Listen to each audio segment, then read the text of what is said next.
শুরু হচ্ছে রেডিও তেহরানের বাংলা সংবাদ। শুরুতেই সংবাদ শিরোনাম। ইহুদিবাদীরা অকল্পনীয় দাঁত ভাঙা জবাব পাবে সশস্ত্র বাহিনীর প্রধান। প্রতিরোধ ফ্রন্টকে নিরবচ্ছিন্নভাবে সমর্থন দিয়ে যাবে ইরান, রহিম মুসাভি।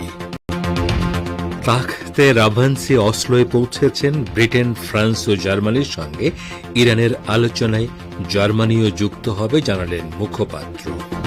বাংলাদেশে ইসকন নেতা চিন্ময় কৃষ্ণের জামিন নামঞ্জুর, কারাগারে পাঠানোর নির্দেশ। এবং ইসলামাবাদ অভিমুখে লং মার্চ, সংঘাত ও জটিল রাজনৈতিক পরিস্থিতি তৈরির আশঙ্কা।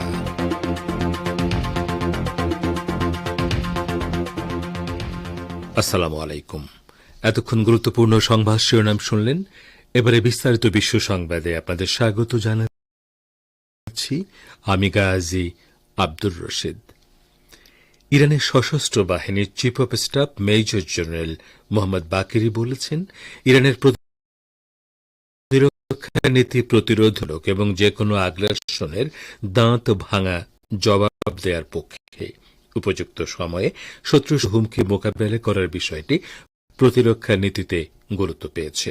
ইরানের সশস্ত্র বাহিনীর প্রধান মেজর জেনারেল মোহাম্মদ বাকেরি সামরিক কমান্ডারদের এক সমাবেশে জোর দিয়ে বলেন, ইহুদিবাদী ইসরায়েল ইরানের বিরুদ্ধে আগ্রাসনের মাধ্যমে ইসলামী প্রজাতন্ত্রের রেড লাইন লঙ্ঘন করেছে। পার্স টুডে এসব তথ্য জানিয়েছে। মেজর জেনারেল বাকেরি আরও বলেছেন, ইহুদিবাদীদের জানা উচিত ছিল ইসলামী প্রজাতন্ত্র ইরানের সশস্ত্র বাহিনী নীতি, নৈতিকতা ও ধর্মীয় শিক্ষার উপর প্রতিষ্ঠিত এবং আন্তর্জাতিক আইনের ভিত্তিতে ভৌগোলিক অখণ্ডতা রক্ষায় দৃঢ় প্রতিজ্ঞ। ইরানের সশস্ত্র বাহিনী শত্রু জবাব দেওয়ার ক্ষেত্রে যেমন তাড়াহুড়ো করে না, তেমনি বিলম্বও করে না। সঠিক সময়ে সাহসিকতার সঙ্গে আগ্রাসীদেরকে নিখুঁত ও ভিন্নধর্মী জবাব দেওয়া হবে, যাতে তারা অনুশোচনা করতে বাধ্য হয়। এদিকে ইরানের সেনা প্রধান major general Abdur Rahim Musavi বলেছেন, বর্ণবাদী ইসরায়েল সরকারের আগ্রাসনের মোকাবেলায় প্রতিরোধ ফ্রন্টকে তাদের বৈধ ও ন্যায়সঙ্গত লড়াইয়ে নিরবচ্ছিন্নভাবে সমর্থন দিয়ে যাবে ইরান। জেনারেল মুসাভি তেহরানে এক অনুষ্ঠানে বলেছেন, গাজা যুদ্ধ পরবর্তী সময়ে জন্য ইহুদিবাদী ইসরায়েলের কাছে কোনো পরিকল্পনা নেই। তিনি বলেন, গাজা যুদ্ধ শুরু হওয়ার এক বছরেরও বেশি সময় পর এখন ইসরায়েল একটি চরম অচল অবস্থার মুখে পড়েছে। নতুন নতুন চ্যালেঞ্জের মুখে পড়ার কারণে দখলদার সরকার যুদ্ধ পরবর্তী সময়ের জন্য কোনো পরিকল্পনা তুলে ধরতে পারছে না। ইরানের সেনাপ্রধান বলেন, প্রতিরোধ ফ্রন্ট এখনও পূর্ণ শক্তিতে বিদ্যমান এবং তারা বিগত এক মাসে ইহুদিবাদী সরকারকে বড় ধরনের আঘাত করেছে। তিনি আরও বলেন, আগ্রাসী ও দাম্ভিক শত্রুদের বিরুদ্ধে প্রতিরোধ ফ্রন্ট হচ্ছে প্রধান রক্ষা কবচ। জেনারেল মুসাভি বলেন, প্রতিরোধ শুধু সামরিক খাতে সীমাবদ্ধ নয়, বরং এটির মধ্যে শক্তি ও ক্ষমতার সবগুলো উপাদান বিদ্যমান। তিনি বলেন, গত বছরের আলাক্সা তুফান অভিযানের নেতৃত্ব দিয়েছে হামাস এবং সেটি ছিল একটি গুরুত্বপূর্ণ টার্নিং পয়েন্ট। ওই অভিযোগের ফলে ইসরায়েলের পশ্চিমা শাসক গোষ্ঠীগুলোর মধ্যে দ্বিধা বিভক্তি দেখা দেয়। ইহুদিবাদী ইসরায়েলের বিরুদ্ধে একটি নির্দিষ্ট দিনে রেকর্ড সংখ্যক হামলা চালিয়েছে লেবাননের ইসলামী প্রতিরোধ আন্দোলন হিজবুল্লাহ। গতকাল হিজবুল্লাহ একদিনে ইসরায়েলের বিরুদ্ধে 51টি অভিযান চালিয়েছে বলে প্রতিরোধ ফ্রন্টের সঙ্গে সংশ্লিষ্ট গণমাধ্যমগুলো জানিয়েছে। এর আগে গত মাসে হিজবুল্লাহ একদিনে সর্বোচ্চ 48টি অভিযান চালিয়েছিল। সোমবার হিজবুল্লাহ নিক্ষিপ্ত ক্ষেপণাস্ত্রগুলো ইসরায়েলের 150 কিলোমিটার গভীরে গিয়ে আশদোদ নৌঘাঁটিতে আঘাত হানে। এছাড়া তেল আবিবের দক্ষিণে অবস্থিত পালমাচিম সেনা ঘাঁটিতেও হিজবুল্লাহর ক্ষেপণাস্ত্র পৌঁছাতে সক্ষম হয়। এসব হামলায় 350টিরও বেশি রকেট ও ক্ষেপণাস্ত্র ব্যবহার করা হয় এবং এ সময় ইসরায়েলের বিভিন্ন শহরে 543 বার সাইরেন বেজে ওঠে। ফলে প্রায় 40 লাখ ইহুদিবাদী আশ্রয় কেন্দ্রগুলোতে চলে যায়। এসব রকেট ও ক্ষেপণাস্ত্রের আঘাতে ইসরায়েলের জানমালের ব্যাপক ক্ষয়ক্ষতি হয়, যদিও সেসব ক্ষতির বিবরণ তেল আবিব প্রকাশ করেনি। তেলাবিবের একটি সামরিক লক্ষ্যবস্তুতে ক্ষেপণাস্ত্র ও ড্রোন হামলা চালানোরও খবর দিয়েছে হিজবুল্লাহ। সোমবার হিজবুল্লাহ যোদ্ধারা উত্তর ইসরায়েলে অবস্থিত অবৈধ ইহুদি বসতিগুলো লক্ষ্য করেও রকেট হামলা চালিয়েছেন।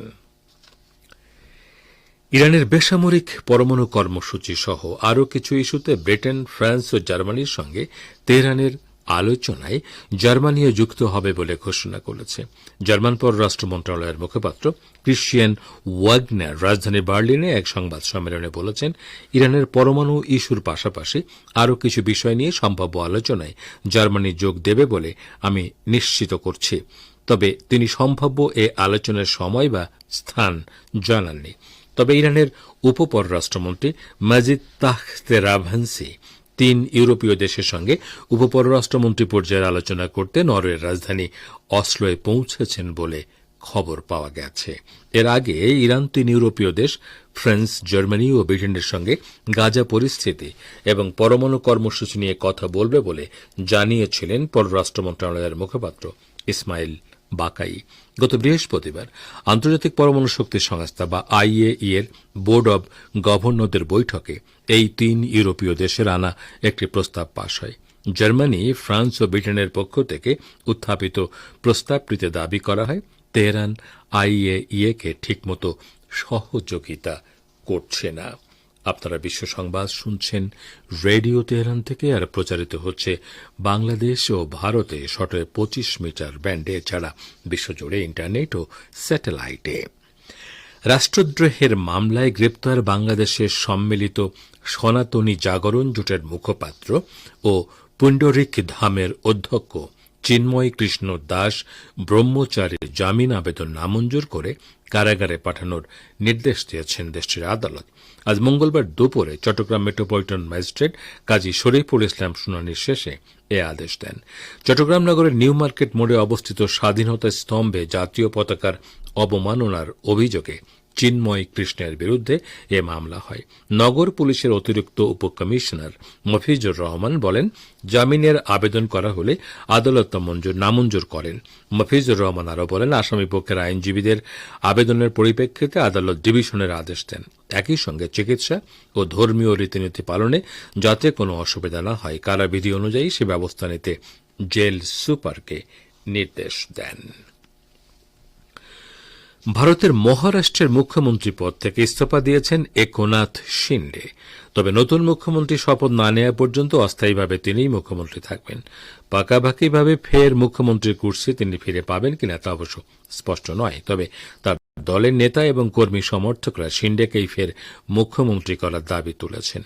এ পরিস্থিতিতে বিজেপি কি পরিকল্পনা নিয়ে এগোচ্ছে তা এখনো স্পষ্ট নয়। সংবাদ সংস্থা পিটিআই একটি সূত্রকে উদ্ধৃত করে জানিয়েছে, বিজেপি পরবর্তী মুখ্যমন্ত্রী বেছে নেওয়ার ক্ষেত্রে ধীরে চলো নীতি নিয়ে এগোতে চাইছে। সেক্ষেত্রে প্রথমে সম্ভাব্য মন্ত্রিসভা গঠন করা হবে। শরিক দলগুলোর মধ্যে দপ্তর বণ্টন করার পর পরবর্তী মুখ্যমন্ত্রী বেছে নেওয়া হবে। সোমবার সন্ধ্যায় হঠাৎ দিল্লি যান বিজেপি নেতা দেবেন্দ্র ফড়নবিস। বিজেপির একটি সূত্র মারফত দাবি করা হয়, সরকার গঠনের বিষয়ে দলের কেন্দ্রীয় নেতৃত্বের সঙ্গে কথা বলতেই মুম্বাই থেকে দিল্লি উড়ে গেছেন ফড়নবিস। শোনা গিয়েছিল অমিত শাহের সঙ্গেও দেখা করবেন তিনি। আপনারা আবারও ফিরে এলাম বিশ্ব সংবাদে। পাকিস্তানে সরকার এবং বিরোধী দলগুলো মুখোমুখি অবস্থানে এসে দাঁড়িয়েছে। সাবেক প্রধানমন্ত্রী ইমরান খানের সমর্থকরা ইসলামাবাদে একটি বড় মিছিল করার প্রস্তুতি নিচ্ছে। অন্যদিকে রাজধানীতে সরকার ও নিরাপত্তা সংস্থাগুলো বিক্ষোভকারীদের মোকাবেলা করতে এবং যেকোনো মিছিল সমাবেশ বন্ধ করার প্রস্তুতি নিচ্ছে বলে বলা হচ্ছে। রাজধানী ইসলামাবাদ শহর গত 3 দিন ধরে নিশ্ছিদ্র সামরিক দুর্গে পরিণত হয়েছে এবং যেকোনো অবৈধ আন্দোলন ও মিছিল প্রতিরোধ করতে হাজার হাজার দাঙ্গা বিরোধী বিশেষ ইউনিট এবং গোয়েন্দা সংস্থাগুলোকে শহরের ভেতরে ও বাইরে মোতায়েন করা হয়েছে। পাকিস্তান তেহরিকে ইনসাফ পার্টির নেতা ইমরান খান এবং তার দল এখনও বিশ্বাস করে যে তাদের সরকারকে ষড়যন্ত্রের মাধ্যমে এবং আমেরিকার সহযোগিতায় ক্ষমতা থেকে সরানো হয়েছিল এবং ইমরান খানকে অন্যায়ভাবে কারারুদ্ধ করা হয়েছে। যদিও ইমরান খানকে পাকিস্তানের প্রধানমন্ত্রীর পদ থেকে অপসারণ করার পর কয়েক বছর অতিক্রান্ত হয়েছে এবং এখন তিনি নিজের এবং তার দলের মর্যাদা পুনরুদ্ধার করতে চাইছেন। গাজা উপত্যকায় যুদ্ধবিরতি প্রতিষ্ঠা করার লক্ষ্যে জাতিসংঘ নিরাপত্তা পরিষদের আরেকটি প্রস্তাবে ভেটো দিয়ে মার্কিন সরকার নিজের আন্তর্জাতিক গ্রহণযোগ্যতা আরও নষ্ট করেছে বলে মন্তব্য করেছে রাশিয়া। নিরাপত্তা পরিষদের 10 অস্থায়ী সদস্য দেশের তৈরি করা প্রস্তাবটিতে আমেরিকা ভেটো দেওয়ার পর সোমবার জাতিসংঘে নিযুক্ত রাশিয়ার উপরাষ্ট্রদূত দিমিত্রি পোলিসিংকি এ মন্তব্য করেন। তিনি বলেন, জাতিসংঘের সাধারণ ও নিরাপত্তা পরিষদের বেশিরভাগ সদস্য দেশের মতামতের বিপক্ষে গিয়ে আমেরিকা তার ভেটো ক্ষমতা প্রয়োগ করেছে। রাশিয়ার এই সিনিয়র কূটনীতিক বলেন, জাতিসংঘ নিরাপত্তা পরিষদের মধ্যপ্রাচ্য বিষয়ক কাজে বাধা সৃষ্টি করার এই প্রচেষ্টার ফলে মার্কিন যুক্তরাষ্ট্রের বর্তমান প্রশাসন নিজের গ্রহণযোগ্যতায় যে কলঙ্ক কালিমা লেপন করেছে তা কখনো মুছে যাবে না। তবে আমেরিকার বাধা সত্ত্বেও গাজা উপত্যকায় ভয়াবহ রক্তপাত বন্ধ করার জন্য রাশিয়া চেষ্টা চালিয়ে যাবে বলেও তিনি প্রত্যয় জানান। এদিকে জাতিসংঘে নিযুক্ত চীনের স্থায়ী প্রতিনিধি ফু কং অবিলম্বে গাজা উপত্যকায় নিঃশর্ত যুদ্ধবিরতি প্রতিষ্ঠা করার আহ্বান জানিয়েছেন। মার্কিন মধ্যস্থতায় লেবানন এবং ইহুদিবাদী ইসরায়েল যুদ্ধবিরতি চুক্তির শর্তের ব্যাপারে একমত হয়েছে বলে খবর বেরিয়েছে। আমেরিকার কয়েকজন সরকারি কর্মকর্তা এবং ইসরায়েলি সূত্র মার্কিন নিউজ ওয়েবসাইট এক্সিওসকে জানিয়েছে চুক্তি প্রায় চূড়ান্ত হয়ে গেছে। তারা বলেছেন, আমরা মনে করি আমাদের হাতে একটি চুক্তি আছে। আমরা একেবারেই গোল লাইনে রয়েছে, কিন্তু আমরা তা এখনো পাশ করতে পারিনি। মঙ্গলবার ইসরায়েলি মন্ত্রিসভায় চুক্তিটি অনুমোদন করতে হবে এবং তার আগ পর্যন্ত যেকোনো কিছুই ভুল হতে পারে। মার্কিন প্রেসিডেন্ট জো বাইডেনের শীর্ষ পর্যায়ের উপদেষ্টা অ্যামোস হোসেস্টিন বলেন, তিনি মনে করেন শীঘ্রই লেবাননে যুদ্ধবিরতি হবে। এছাড়া ইসরায়েল নিযুক্ত মার্কিন রাষ্ট্রদূত গতকাল বলেছেন, কয়েকদিনের মধ্যেই যুদ্ধবিরতি চুক্তিতে পৌঁছানো যেতে পারে। এদিকে লেবাননের 4 জন শীর্ষ কর্মকর্তা বলেছেন, ধারণা করা হচ্ছে মার্কিন প্রেসিডেন্ট জো বাইডেন এবং ফ্রান্সের প্রেসিডেন্ট ইমানুয়েল ম্যাক্রন আজ যুদ্ধবিরতি চুক্তির ঘোষণা দেবেন। তবে এ ব্যাপারে হিজবুল্লাহর পক্ষ থেকে এখনও কোনো মন্তব্য করা হয়নি। গত বুধবার হিজবুল্লাহ মহাসচিব শেখ নাইম কাসেম বলেছিলেন, তারা মার্কিন সরকারের তৈরি করা যুদ্ধবিরতি প্রস্তাবের খসড়া পর্যালোচনা করে এ ব্যাপারে তাদের মতামত দিয়েছেন। প্রিয় দর্শক, যারা আমাদের চ্যানেলটি এখনো সাবস্ক্রাইব করেননি, দয়া করে সাবস্ক্রাইব করে আমাদের পাশেই থাকবেন। প্রত্যেকে ভালো থাকবেন। আল্লাহ হাফেজ।